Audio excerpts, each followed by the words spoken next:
नमस्कार दर्शक बंधु आरंभ है नुआपड़ा भोट गणति।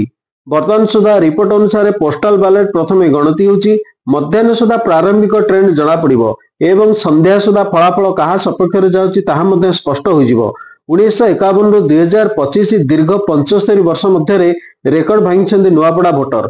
2025 उपनिर्वाचन में सर्वाधिक 83.45% मतदान रेकर्ड होईची। बीजेपी सरकार प्रथम उपनिर्वाचन नुआपड़ा। जणे कि 2 जण नुहे 5 जण मुख्यमंत्री और पूर्वतन मुख्यमंत्री एठारे क्रमागत प्रचार करिसेंती। कोमना नुआपड़ा और खरियार रोड जाए शोभायात्रा बुलीचंती। प्रार्थींको पई जनता को भोट भिक्षा सह अनेक आशा विश्वास और प्रतिश्रुति देइछंती।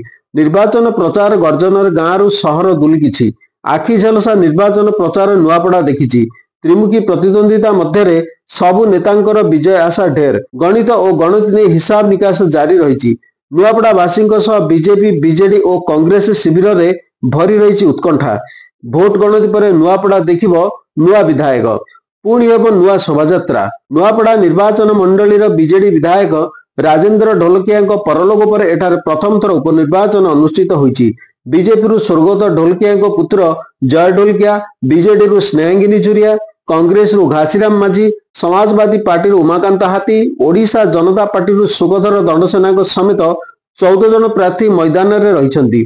बीजेपी एठार विजय तिलक लगाइबाकू आशावादी थिबा बेले बीजेडी पुणी थे नुआपड़ा दखल स्वप्न रखिछि। गत 4 थर विधायक प्रार्थी भाव निर्वाचन लड़िथिबा कांग्रेस घासीराम माझी दृढ़ोक्ति कांग्रेस प्रेमी को उत्साहित करुछि।